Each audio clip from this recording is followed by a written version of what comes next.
pulled out the PRS today. I don't really play with this much. I used to religiously pick this up, but I didn't have a whole lot of choices before either. So I think I got this around 2002, 2003, something like that. It was one of the first guitars that I bought that was worth any kind of money. I mean, it wasn't a lot, but you know, $500 guitar back then was a lot. I think I paid somewhere in that range for it. It's a 1994 CE24. Some people call this pre-factory or pre-CNC for PRS. I don't know if that's true or not. I heard somewhere that late 94 they moved to a new factory where they use CNC machines to cut the bodies instead of whatever. I don't know. But I did find out these go for a lot of money now. I mean, over $1,000. I was seeing some in the $1,900 range. I know they had the stained tops, you know, but same makeup, same thing. It's got locking tuners. It had a PRS original pickup in the bridge. I changed it out to a DiMarzio Norton just because I wanted something a little bit hotter, a little bit broader range on it. I left the neck pickup. It's a PRS, what do they call it? Vintage bass humbucker. I think that's what that's called. PRS original trim system. I've got it locked down with 4 springs. I don't use it too often, but if I do, I'm not afraid to yank on it. The difference in this one in a late 94 and beyond is they started using a 3-way switch. But this one's got the old 5-way rotary, which is kind of cool. I don't know if I prefer that or not, but it's alright. Alder body, flame maple neck, rosewood fretboard. It's got the pearl inlays. Doesn't have the vines or the birds is what they have. Whatever it is. I think they even had a dragon inlay at one time. I want me a PRS guitar with the dragon inlay. Nice. But anyway, it's not the same thing as a custom 24, which does have the bird inlays and all that. But the CE24 is not far off, at least from what I'm reading. It's pretty cool. I like it. I was obsessed with it for a while because, like I said, it was the nicest guitar I had at the time. It's kind of got a really thin neck. It's not like a wizard neck, but it's fairly thin. It's got a 10-inch radius on it. Other than that, it's pretty standard. Beat to hell because I didn't take care of anything back then. I did have a tendency to party, I guess. And we party. No! Yeah, just Rod. Yes. And me. Anyway, pretty neat. I got it strung up with some 10s right now. I use the D'Addario, however you say that, NYXLs. They're pretty cool. Anyway, thought maybe we should check it out in a mix, see what it sounds like, and then maybe we'll do a playthrough with it. See what happens.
do a quick run through on this thing. I'm not going to go too far with it, but just a couple sounds it makes.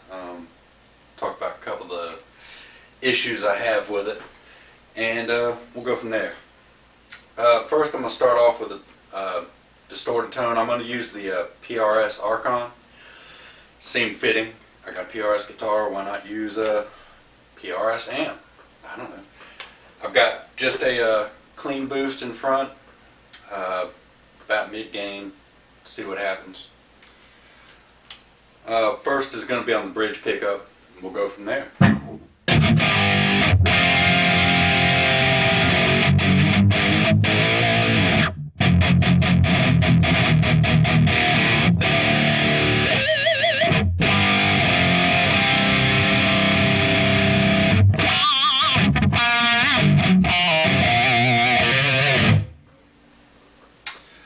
Alright, and I'm going to just do the neck pickup. I really don't like the other combinations in between using a distorted tone, but I rarely use this. I'm more of a bridge pickup kind of guy. Kind of the reason I only changed the bridge pickup, but I guess we can see what we can do with it, I suppose.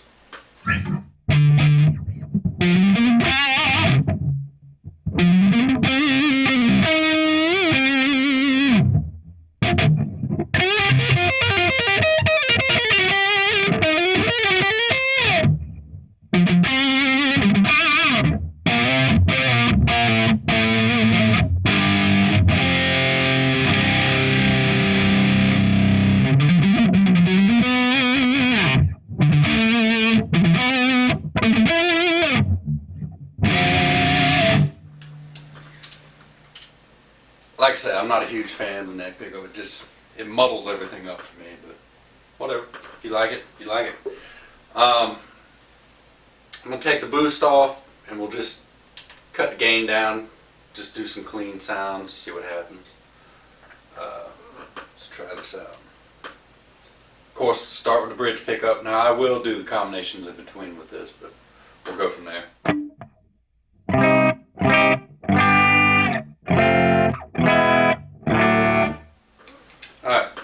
So it doesn't really break up a whole lot on the bridge pickup, which I like that a whole lot. That's what I was talking about with the range that you can get with the Norton.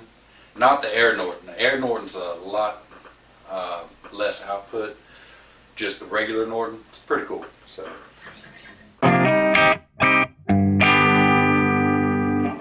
I've got nothing on, no chorus, no reverb, anything like that. Let's see. Let's do we're going to split the coil and see what happens. This is my favorite tone with a clean. I like it. So.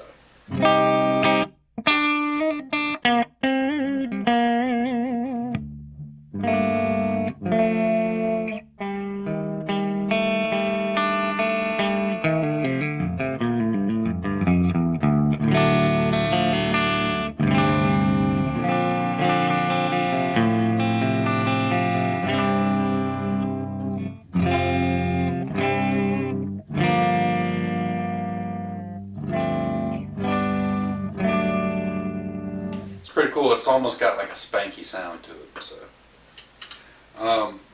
run to the bridge in the neck pickup, see what happens.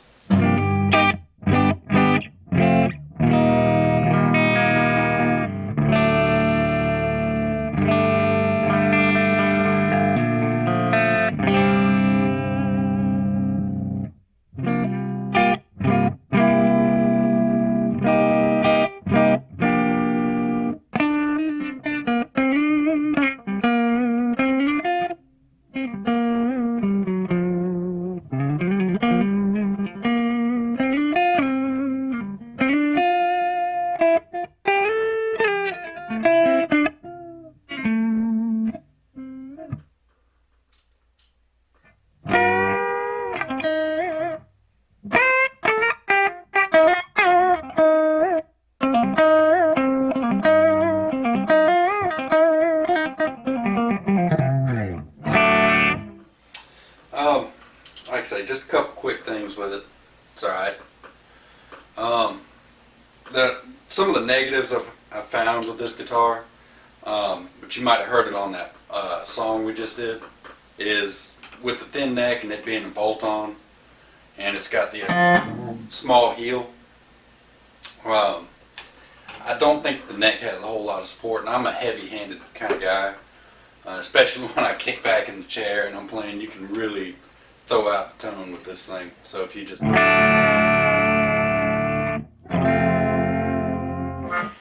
it really gets wonky. So that's something you gotta be careful with. But like I say, I'm a lot heavier handed than a lot of people that might play, so might not be a problem for everybody. Another issue I had with it was these locking tuners. They use, it's not like the standard ones with the screw on the back. They've got a little wing nut on the top, and you sort of lay the string across the side of the tuning peg, and when you tighten it up, the wing sort of cinches down on it, and it uses the tension to lock it in, which is fine everywhere else until you get to these two.